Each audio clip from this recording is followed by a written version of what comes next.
Hello, and welcome to the New Jersey Poetry Out Loud State Finals. I'm Allison Tratner, Executive Director of the New Jersey State Council on the Arts. We're so proud to host this evening's live stream with the technical handiwork of Rob Smith of 1122 Productions. NJPOL is truly a fan favorite, and I know I speak for the full council board and staff when I say not being able to experience these student competitors in person is a real loss. As an experience, this program has, for 16 years, helped hundreds of thousands of New Jersey high school students showcase incredible bravery and talent. And it has shown the rest of us viewers that poetry can take you places, even as you sit in your seat. This year, we celebrate the New Jersey students, teachers, families, administrators, artists, and caregivers who've gone the extra mile to make sure that year 16 of New Jersey Poetry Out Loud, while it's different, is just as remarkable. Thanks to the leadership and support of the National Endowment for the Arts and the Poetry Foundation, Poetry Out Loud is helping young people use their voices all across this country. And thanks to their flexibility this year, we and our state arts agency partners nationwide have been able to adapt the program to a full-scale virtual format. In New Jersey, this program is only possible because of collaboration. Special thanks to our main partners at the Mayo Performing Arts Center. Allison, Lorena, and Kathy Roy and the whole team at MPAC continue to come through for this program. Their dedication to these students and to ensuring quality arts education experiences for kids, especially now, is inspiring. Creativity in times of crisis can be a lifeline. We're grateful to all of our nonprofit partners who made this program and these students a priority during a year of unprecedented challenge. Our partners include Appel Farm Arts and Music Campus, Basie Center for the Arts, Rutgers Camden Center for the Arts, South Orange Performing Arts Center, and CavanKerry Press. Thanks to the collective innovation of these minds, this year's program included many new elements.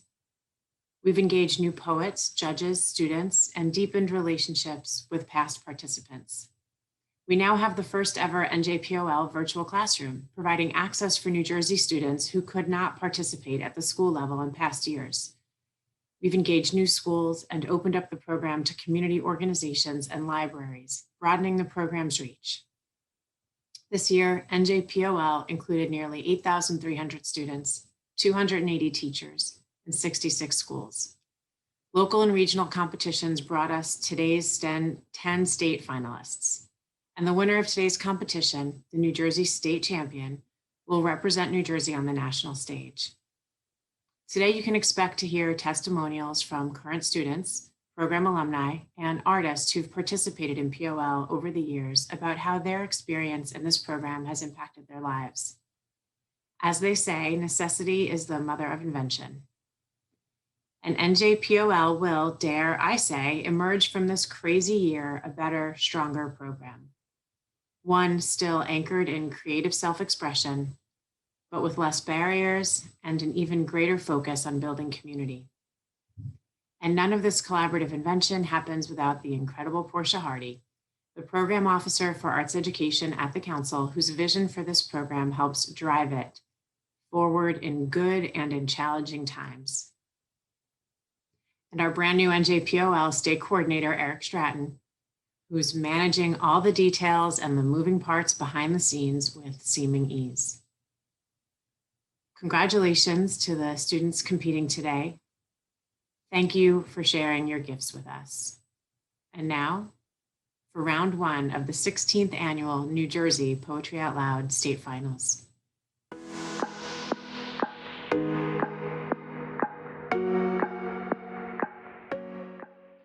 Hello, my name is Shreya Sureshkumar, and I will be reciting Often Rebuked, Yet Always Back Returning by Emily Bronte.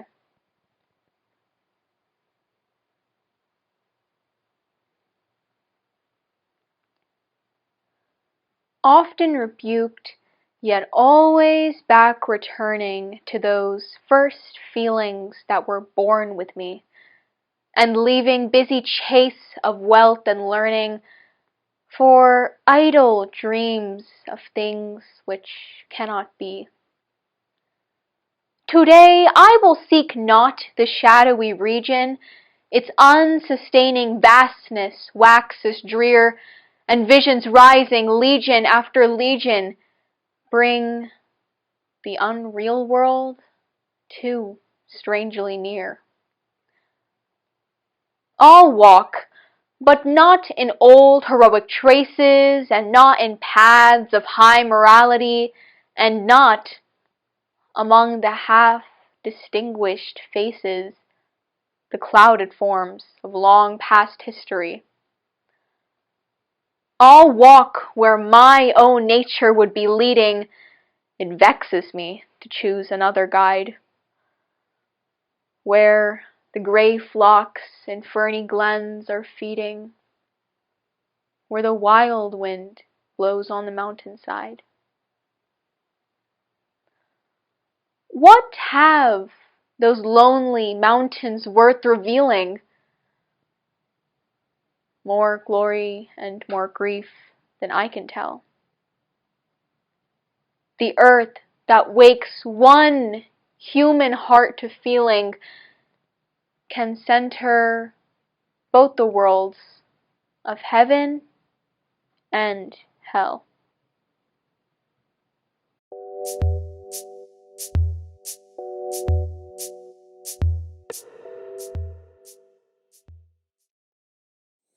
Hello, my name is Serenity Sewell from Payne Tech, and the title of my first poem is The Song of the Feet by Nikki Giovanni. It is appropriate that I sing the song of the feet. The weight of the body and what the body chooses to bear fall on me. I trample the American wilderness, forged frontier trails, outran the mob in Tulsa, got caught in Philadelphia, and am still unreparated. I soldiered on in Korea, jungled through Vietnam, sweated out desert storm, caved my way through Afghanistan, tunneled the World Trade Center. And on the worst day of my life, walked behind JFK, shouldered MLK, stood embracing Sister Betty. I wiggled my toes in the sands of time, trusting the touch that controls my motion, basking in the warmth of the embrace. Days in offers with warm, salty water. It is appropriate. I sing the praise of the feet. I am a Black woman. My name is Abigail Schwartz, and I will be reciting Fairy Tale with Laryngitis and Resignation Letter by Gian Dubrow. You remember, the mermaid makes a deal. Her tongue evicted from her throat, and moving is a knife cut with every step. This is what escape from water means. Dear colleagues, you write, for weeks I've been typing this letter in the bright kingdom of my imagination. Your body is a ship of pain. Pleasure is when you climb the rocks and watch the moonlight, touching it everywhere you want to go. A silver world called Far Away. Dear colleagues, you write, this place is a few sentences contained by the cursor's rippling barrier. What happened here is only beaks and brackets, the serif's liquid stroke. The old story has witches, a prince in love with the surging silence of women, a knife that turns the water red. You write, dear colleagues, Now these years are filed in the infinite oceans of bureaucracy. Everything bleaches or fades. In other words, goodbye. Sometimes it's possible to walk, although you've been told inside the oyster shell of your heart there is no soul. Creatures like you must end as a spray of salt. Green droplets floating, breathless, in the air. The Hospital Window by James L. Dickey.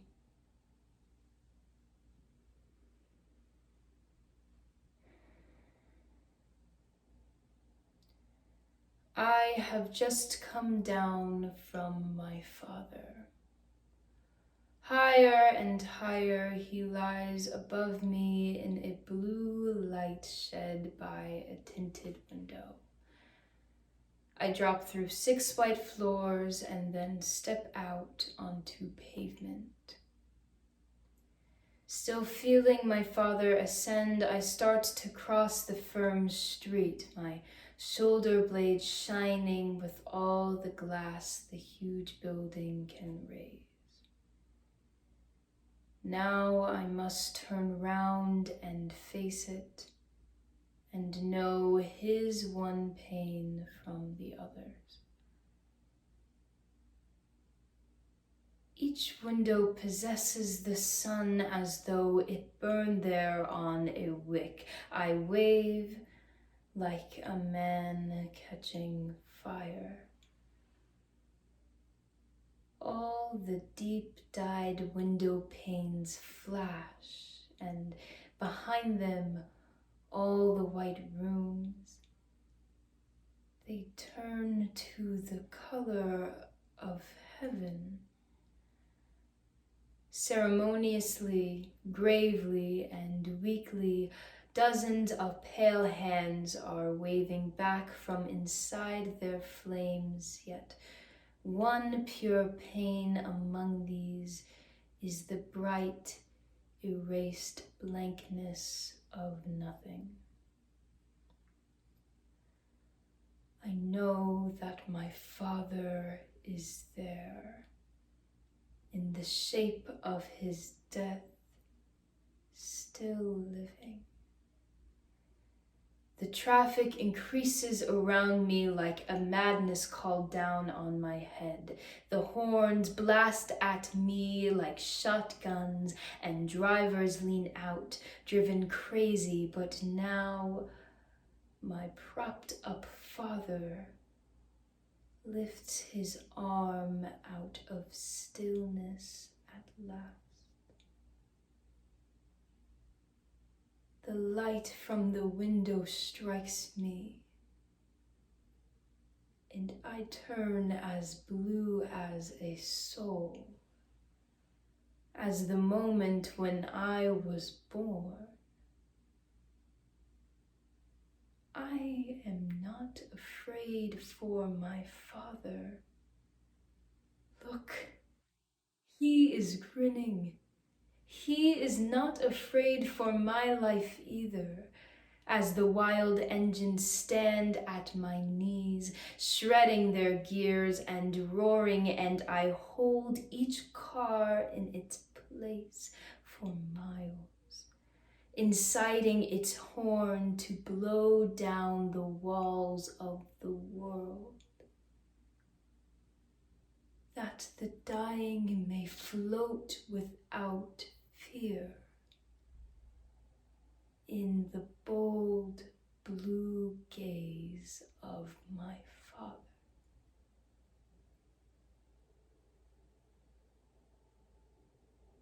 Slowly I move to the sidewalk with my pin-tingling hand half dead at the end of my bloodless arm. I carry it off in amazement.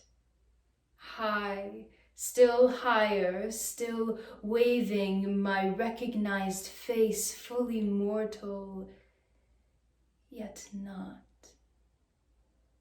not at all in the pale, drained, otherworldly, stricken, created hue of stained glass. I have just come down from my father. Hello, my name is Lily Myers, and today I will be reciting Death Be Not Proud by John Donne. Death, be not proud, though some have called thee mighty and dreadful, for thou art not so. For those whom thou thinkest thou dost overthrow, die not, poor Death, nor yet canst thou kill me. From rest and sleep, which but thy picture be, much pleasure then from thee, much more must flow. And soonest our best men with thee do go, rest of their bones and souls' delivery. Thou art slave to fate, chance, kings, and desperate men, and dost with poison, war, and sickness dwell. And poppy or charms can make us sleep as well. And better than thy stroke, why swellest thou then? One short sleep past, we wake eternally, and death shall be no more. Death, thou shalt die. Bright Copper Kettles by Vijay Seshadri. Dead friends coming back to life. Dead family speaking languages living and dead. Their minds retentive, their five senses intact. Their footprints like a butterfly's, mercy shining from their comprehensive faces. This is one of my favorite things. I like it so much I sleep all the time. Moon by day and sun by night find me dispersed deep in the dreams where they appear. In fields of goldenrod, in the city of 5 pyramids, before the empress with the melting face, under the towering plane tree, they just show up. It's all right, they seem to say. It always was. They are diffident and polite. Who knew the dead were so polite? They don't want to scare me. Their heads don't spin like weather vanes. They don't want to steal my body and possess the earth and wreak vengeance. They're dead, you understand? They don't exist. And besides, why would they care? They're subatomic, horizontal. Think about it. One of them shyly offers me a pencil. The eyes under the eyelids dart faster and faster. Through the intercom of the house, where for so long there was no music, the Right Reverend Al Green is singing. I could never see tomorrow. I was never told about the sorrow. I'm Maggie Crow, and this is My Partner Wants Me to Write Them, a poem about Sheryl Crow by Caleb Ray Candrilli. But all I want to do is marry them on a beach that refuses to take itself too seriously. So much of our lives has been serious. Over time, I've learned that love is most astonishing when it persists after learning where we come from. When I bring my partner to my childhood home, it is all bullets and needles and trash bags held to arm's length. It is my estranged father's damp bed of cardboard and cigar boxes filled with gauze and tarnished spoons. It is hard to clean a home, but it is harder to clean the memory of it. When I was young, my father used to light lavender candles, and shoot up.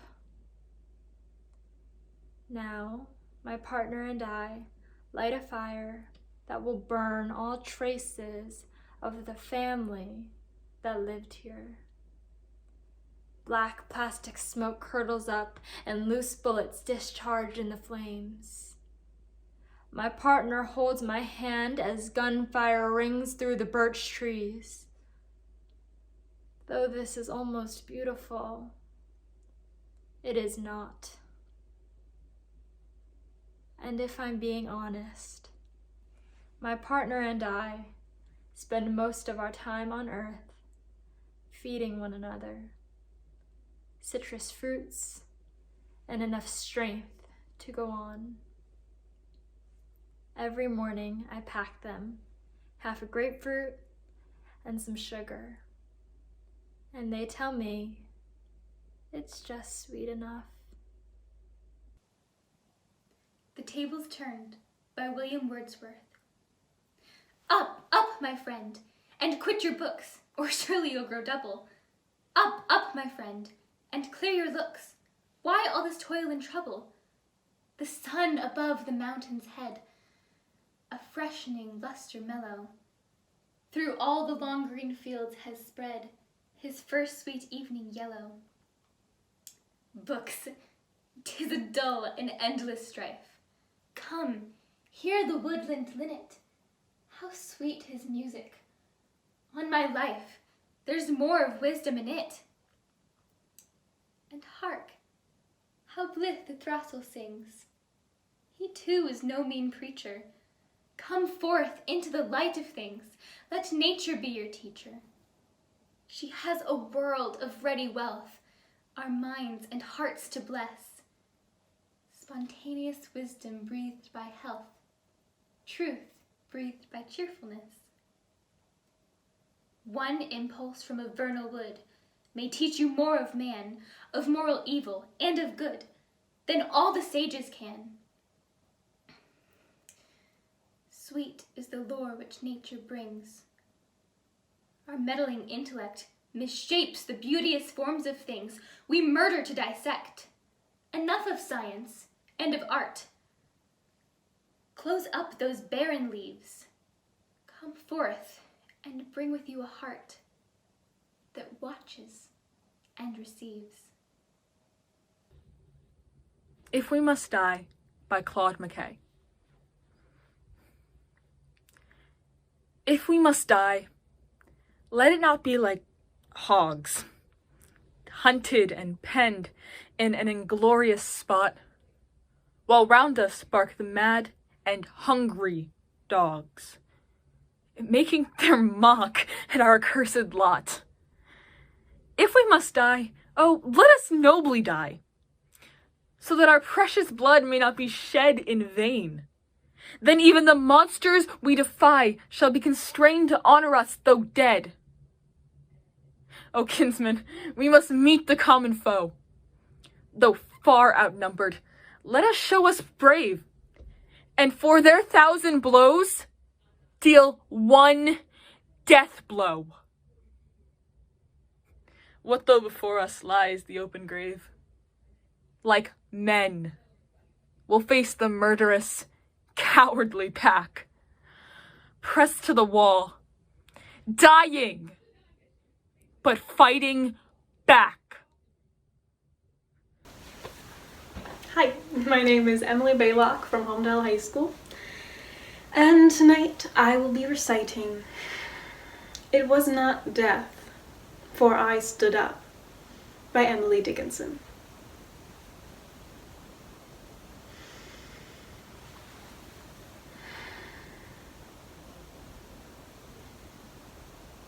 It was not death, for I stood up, and all the dead lie down.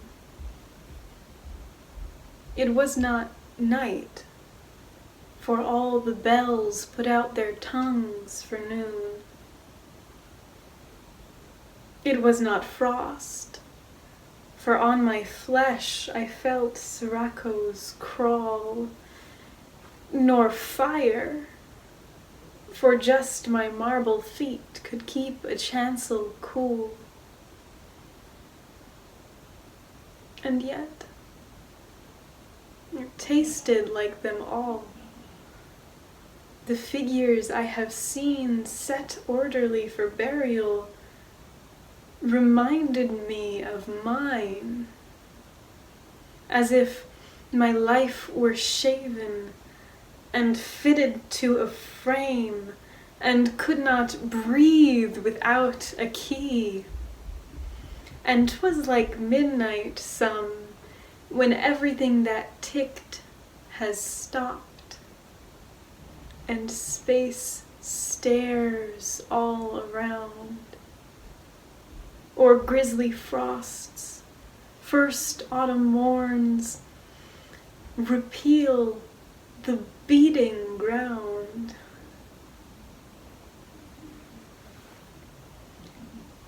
But most, like chaos, stopless, cool,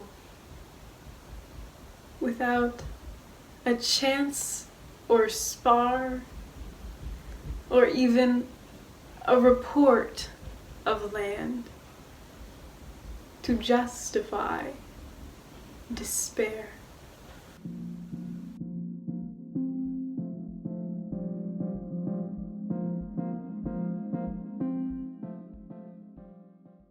Hi everyone, I'm Lauren Miller, the Poetry Out Loud Program Manager at the National Endowment for the Arts.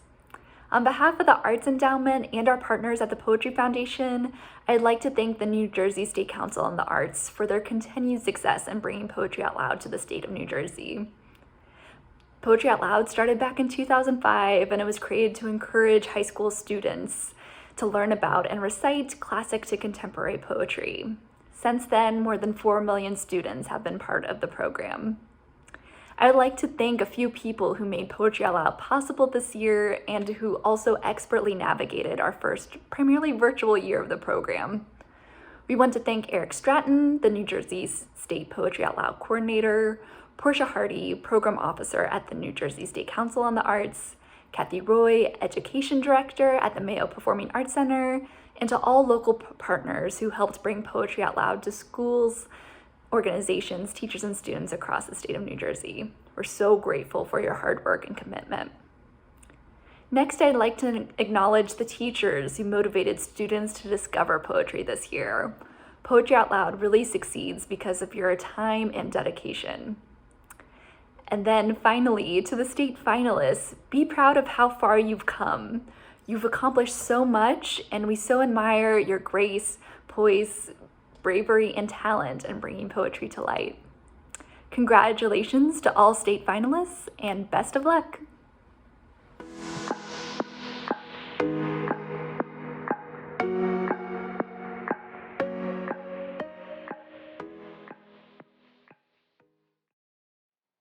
How Dark the Beginning by Maggie Smith.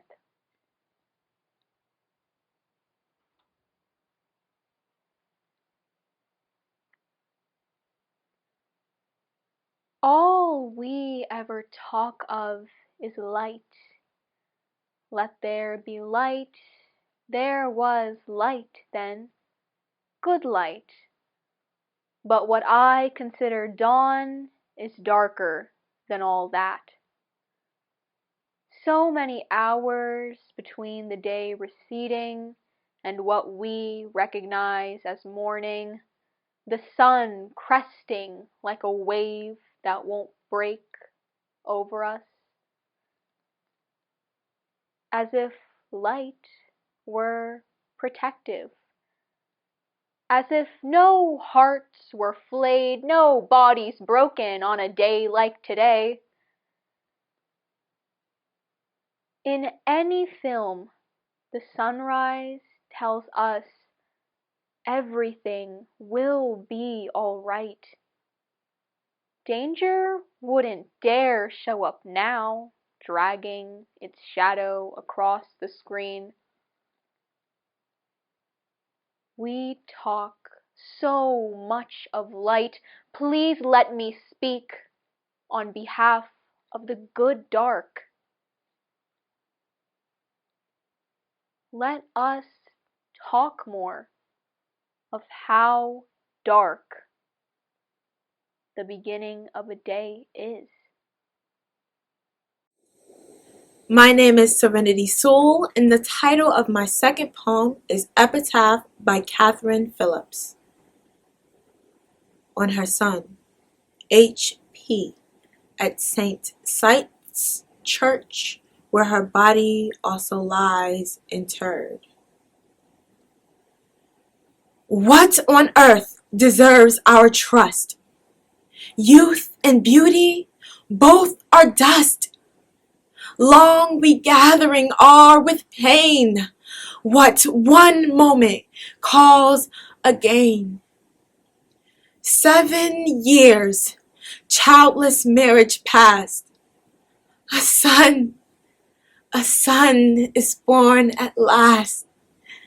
So exactly limbed and fair, full of good spirits, mean and air, as a long life promised. Yet, in less than 6 weeks, dead. Too promising, too great a mind, in so small room to be confined.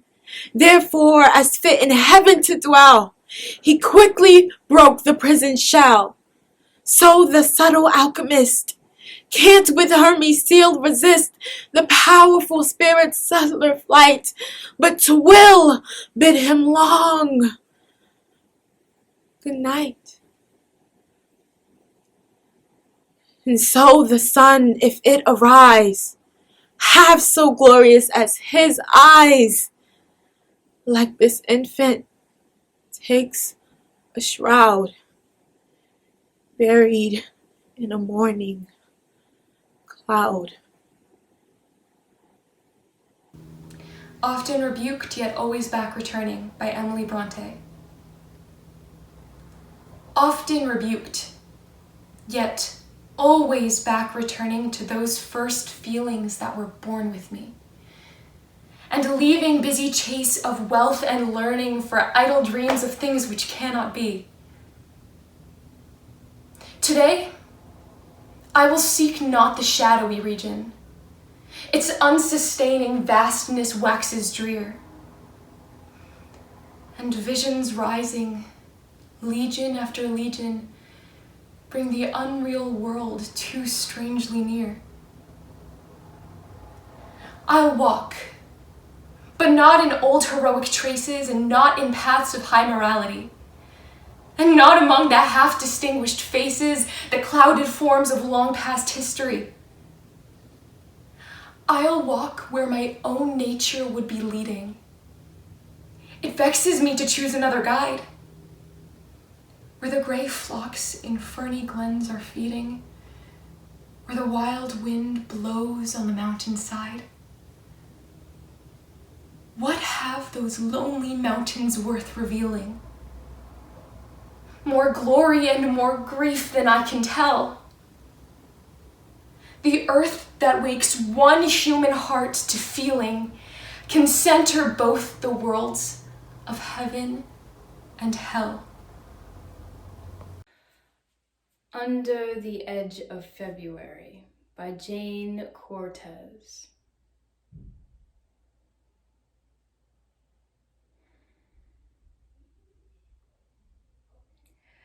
Under the edge of February, in hawk of a throat, hidden by ravines of sweet oil, by temples of switchblades, beautiful in its sound of fertility, beautiful in its turban of funeral crepe, beautiful in its camouflage of grief, in its solitude of bruises, in its arson of alert. Who will enter its beautiful calligraphy of blood? Its beautiful mask of fishnet, mask of hubcaps, mask of ice picks, mask of watermelon rinds, mask of umbilical cords, changing into a mask of rubber band. Who will enter this beautiful, beautiful mask of punctured bladders moving with a mask of chapstick? Compound of hearts, compound of hearts, where is the lucky number for this shy love?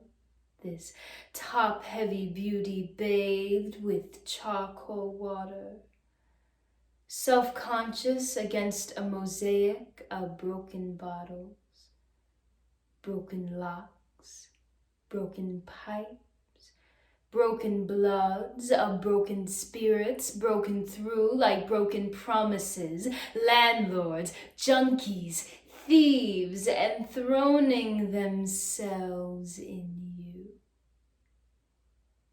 They burn up couches, they burn down houses and infuse themselves against memory. Every thought a pavement of old bells, every performance a ceremonial pickup. How many more orphans? How many more neglected shrines?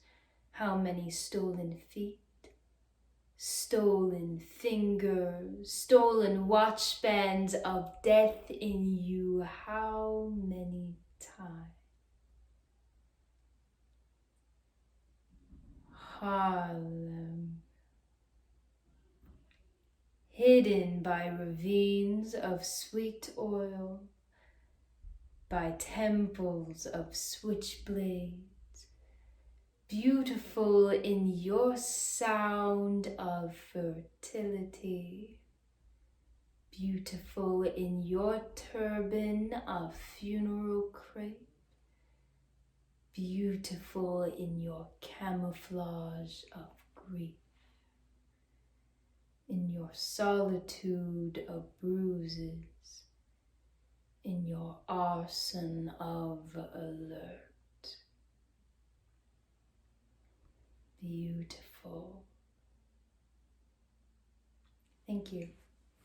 Hello, my name is Lily Myers, and today I will be reciting Kubla Khan by Samuel Taylor Coleridge, or A Vision in a Dream, a Fragment. In Xanadu did Kubla Khan a stately pleasure dome decree, where Alf, the sacred river, ran through caverns measureless to man down to a sunless sea.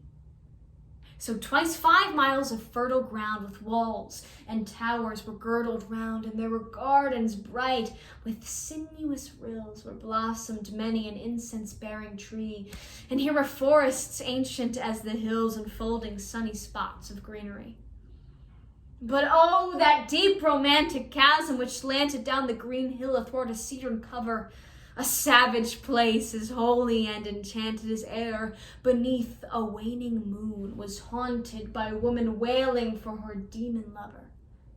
And from this chasm, with ceaseless turmoil seething as if this earth in fast, thick pants were breathing, a mighty fountain momently was forced, amid whose swift, half-intermitted burst, huge fragments vaulted like rebounding hail, or chaffy grain beneath the thresher's flail, and mid these dancing rocks at once and ever it flung up, momently, the sacred river, 5 miles meandering with a mazy motion through wood and dale. The sacred river ran, then reached the caverns measureless to man, and sank in tumult to a lifeless ocean.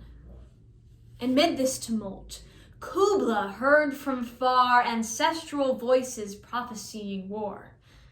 The shadow of the dome of pleasure floated midway on the waves, where was heard the mingled measure from the fountain and the caves.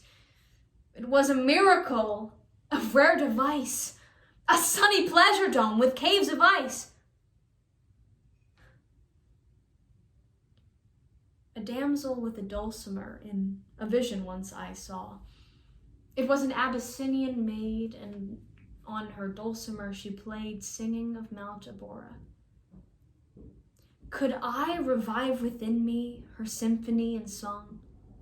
To such a deep delight would win me that with music loud and long I would build that dome in air.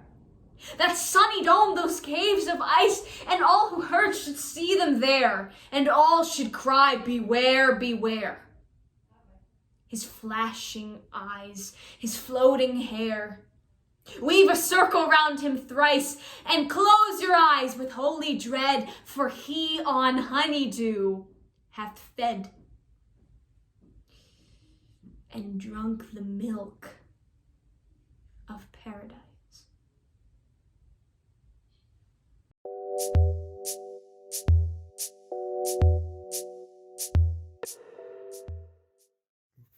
Hey everyone, my name is Najveer Dinju, and this year I'm participating in the New Jersey Poetry Out Loud competition. What is something you learned about yourself from participating in Poetry Out Loud? Confidence, definitely, that I can say what I have to say and speak confidently without being overwhelmed by nervousness or anxiousness that comes with it. And I haven't really been a great public speaker, but this experience has really let me know that I can do it, and it's helped me build confidence that I need.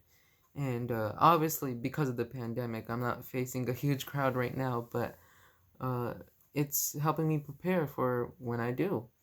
So Poetry Out Loud really has given me the chance to do something that I didn't think was possible. How has participating in Poetry Out Loud changed your relationship with poetry? A lot, almost completely.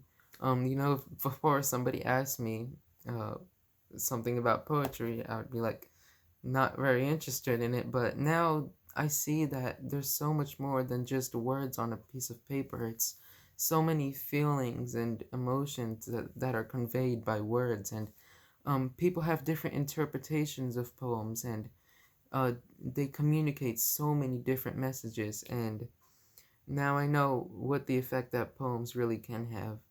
So with that being said, thank you everybody, and good luck to the rest of the competitors. Hi, I'm Maggie Crow, and I will be reciting They Are Hostile Nations by Margaret Atwood. In view of the fading animals, the proliferation of sewers and fears, the sea clogging, the air nearing extinction, we should be kind. We should take warning. We should forgive each other. Instead, we are opposite. We touch as though attacking. The gifts we bring, even in good faith, maybe, warp in our hands to implements, to maneuvers. Put down the target of me you guard inside your binoculars. In turn, I will surrender this aerial photograph, your vulnerable sections marked in red, I have found so useful. See, we are alone in the dormant field, the snow that cannot be eaten or captured. Here there are no armies. Here there is no money. It is cold and getting colder. We need each other's breathing. Warmth, surviving is the only war we can afford. Stay walking with me. There's almost time if we can only make it as far as the possibly last summer.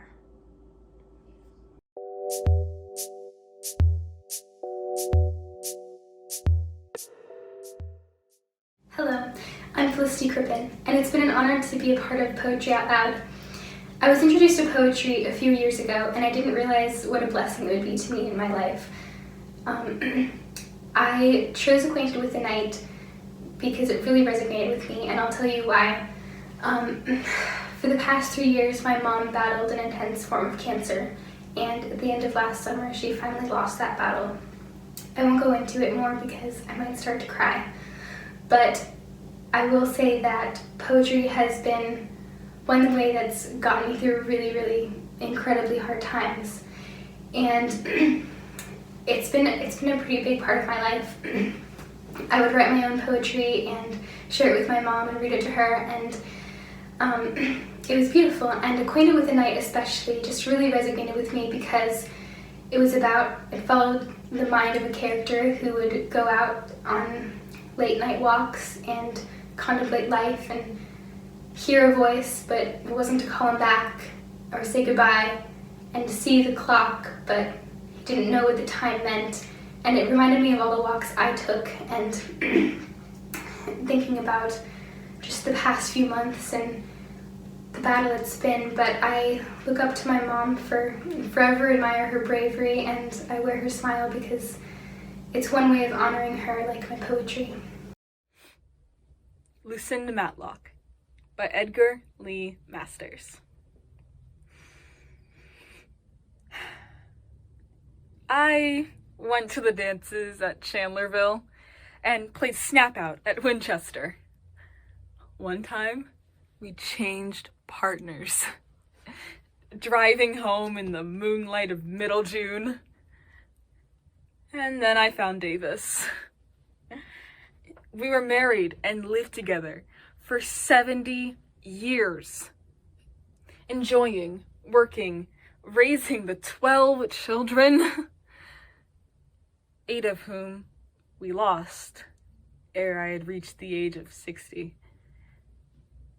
I spun, I wove, I kept the house, I nursed the sick, I made the garden, and for holiday, rambled over the fields where sang the larks, and by Spoon River, gathering many a shell and many a flower and medicinal weed, shouting to the wooded hills, singing to the green valleys. By 96, I had lived enough, that is all, and passed to a sweet repose. What is this I hear of sorrow and weariness, anger, discontent, and drooping hopes? Degenerate sons and daughters, life is too strong for you. It takes life to love life. My name is Emily Baylock from Homedale High School, and tonight I will be reciting Emily Dickinson at the Poetry Slam by Dan Vera.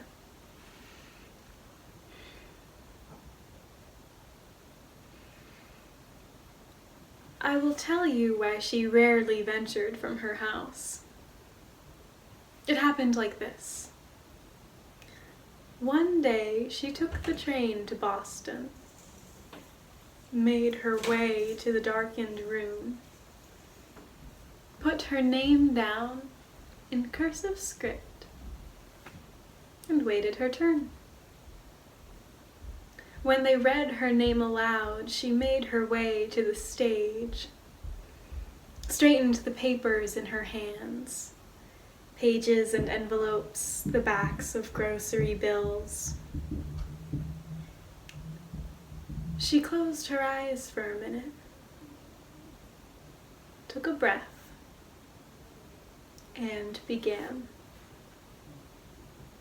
From her mouth, perfect words exploded, intact formulas of light and darkness. She dared to rhyme with words like cochineal, and described the skies like diadem. Obscurely worded incantations filled the room with an alchemy that made the very molecules quake. The solitary words she handled in her upstairs room with keen precision came rumbling out to make the electric lights flicker. 40 members of the audience were treated for hypertension. 20-year-old dark-haired beauties found their heads had turned a Moses white. Her second poem erased the memory of every cell phone in the nightclub. And by the fourth line of the sixth verse, the grandmother in the upstairs apartment had been cured of her rheumatism. The papers reported the power outages. The area hospitals taxed their emergency generators, and sirens were heard to wail through the night. Quietly, she made her way to the exit, walked to the terminal, and rode back to Amherst. She never left her room again, and never read such syllables aloud.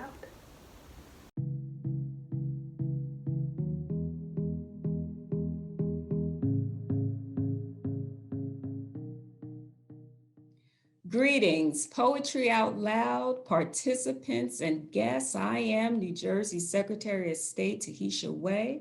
And while we aren't able to gather in person, I'm grateful that technology has allowed all of you to participate not only today, but over these many months where we can truly appreciate the fruits of your creative labor. This administration invests in programs like Poetry Out Loud because we recognize how art plays an integral role in helping all of our kids grow physically and emotionally healthy. After all, as much as our lives have changed in the past year, our need to create, share, and consume art has been a constant. At a time when we rightfully speak about essential workers, I submit that here in New Jersey, the arts are essential too. Since the very first days of this public health crisis, people across this nation and globe have turned to art to cope with what we are all living through. Written, visual, and performing arts help us understand one another, offering us a glimpse of the world through someone else's eyes. Simply put, people are united by art because it so often reminds us that beyond our differences, we share a collective humanity and universal experiences.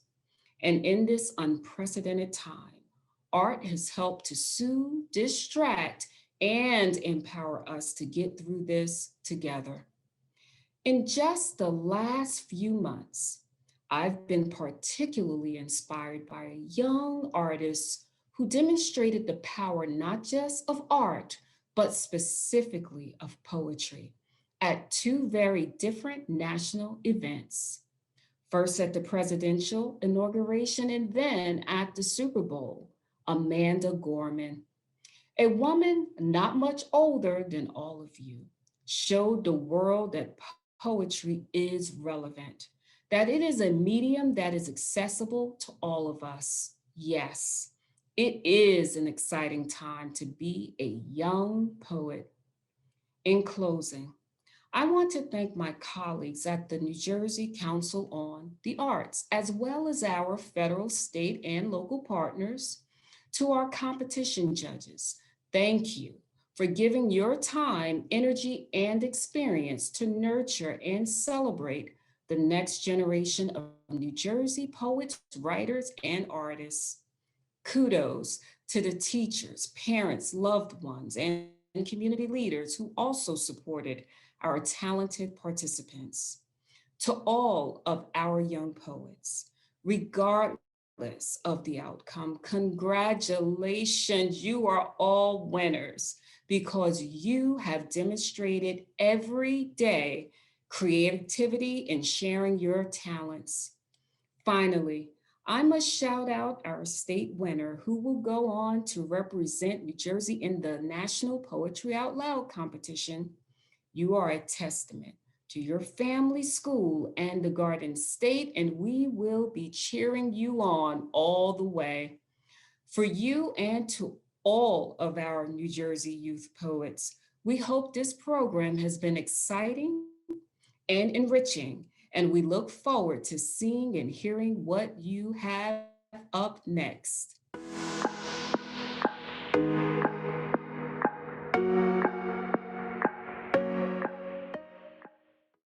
My name is Serenity Soul from Payne Tech, and the title of my third poem is Emily Dickinson at the Poetry Slam by Dan Vera. I will tell you why she rarely ventured from her house. It happened like this. One day, she took the train to Boston, made her way to the darkened room, put her name down in cursive script, and waited her turn. When they read her name aloud, she made her way to the stage, straightened the papers in her hands, pages and envelopes, the backs of grocery bills. She closed her eyes for a minute, took a breath, and began. From her mouth, perfect words exploded.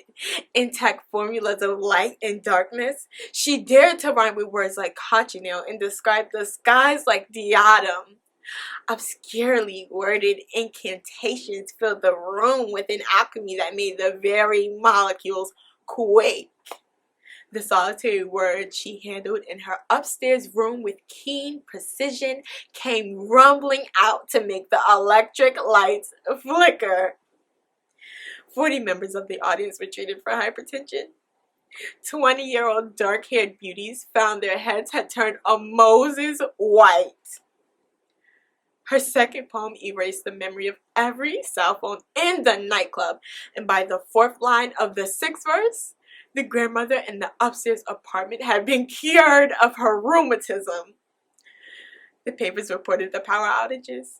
The area hospitals taxed their emergency generators, and sirens were heard to wail through the night. Quietly, she made her way to the exit, walked to the terminal, and rode back to Amherst. She never left her room again, and never read such syllables aloud. The Glories of Our Blood and State by James Shirley.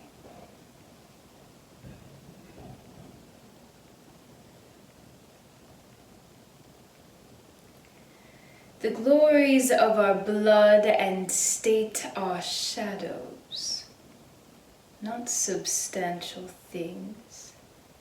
There is no armor against fate. Death lays his icy hand on kings. Scepter and crown must tumble down and in the dust be equal made, with the poor crooked scythe and spade. Some men with swords may reap the field and plant fresh laurels where they kill,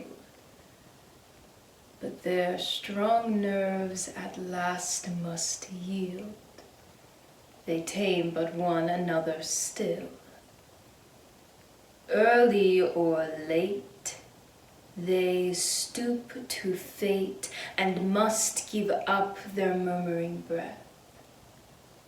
When they, pale captives, creep to death. The garlands wither on your brow, then boast no more your mighty deeds. Upon death's purple altar now, see where the victor victim bleeds. Your heads must come to the cold tomb. Only the actions of the just smell sweet and blossom in their dust. Thank you. The Destruction of Sennacherib by Lord Byron. The Assyrian came down like the wolf on the fold, and his cohorts were gleaming in purple and gold, and the sheen of their spears was like stars on the sea when the blue wave rolls nightly on deep Galilee. Like the leaves of the forest when summer is green, that host with their banners at sunset were seen. Like the leaves of the forest when autumn hath blown, that host on the morrow lay withered and strown. For the angel of death spread his wings on the blast and breathed in the face of the foe as he passed. And the eyes of the sleepers waxed deadly and chill, and their hearts but once heaved and forever grew still. And there lay the steed with his nostril all wide, but through it there rolled not the breath of his pride. And the foam of his gasping lay white on the turf, and cold as the spray of the rock-beating surf. And there lay the rider distorted and pale, with the dew on his brow and the rust on his mail. And the tents were all silent, the banners alone, the lances unlifted, the trumpet unblown. And the widows of Asher are loud in their wail, and the idols are broke in the temple of Baal. And the might of the Gentile, unsmote by the sword, hath melted like snow in the glance of the Lord.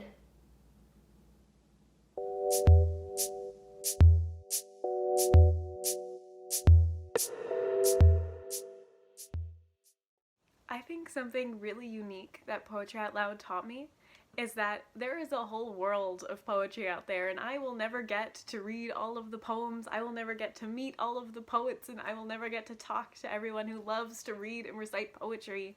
But Poetry Out Loud really showed me that there is this world of poetry out there, and it's up to me to explore it. I mean, before I would have small classroom discussions discussing poems, but I would never dream of reading poetry in my free time or writing my own poetry. But connecting with the people who participated in Poetry Out Loud and getting to meet new poets, new speakers, and everything like that through the program really opened my eyes to the world of poetry that's out there and has inspired me to join other poetry groups and try to bring poetry to my friends and as many people as possible, because I really think if you give it a chance, everyone can find a love for poetry. And something I find so unique about the Poetry Out Loud program is that you actually get to perform poems. You're not just submitting them, but you are actively conveying them to an audience and sharing them with the world, which I think is one of the most important things about art and poetry in particular, that we can share it. So I really love this opportunity to share poetry and also get to know the poetry community around me and other people who love poetry just as much, who I probably wouldn't have met if not for this opportunity.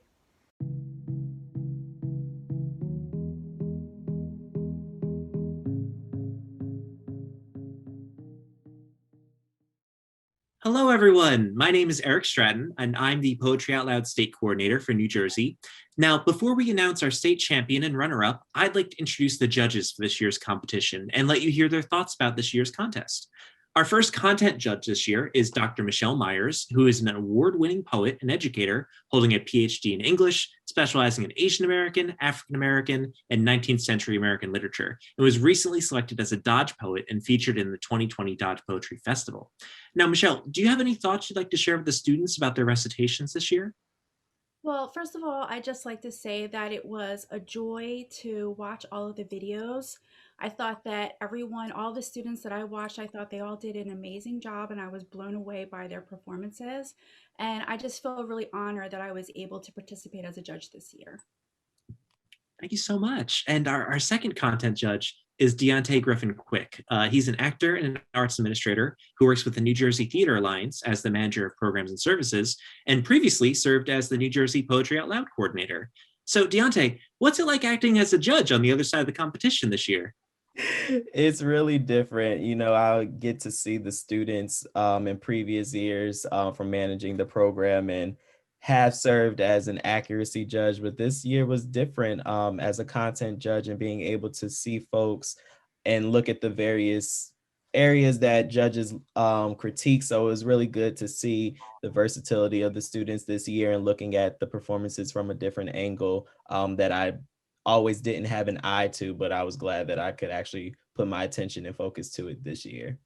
Thank you so much. And our third content judge is Nicole Homer, who is a New Jersey-based writer and educator, editor of Black Nerd Problems, and the winner of the Eric Hoffler Poetry Award and the 2018 Dartmouth Poet in Residency at the Frost Place. So Nicole, could you share with us your advice to students that participated this year? Yeah, I would say, like Michelle, I was inspired by all the poems, and I think the best advice is just to try to breathe your personality into the poem. The words are there, and it's so exciting to see the students kind of give their heart to the poem. Absolutely.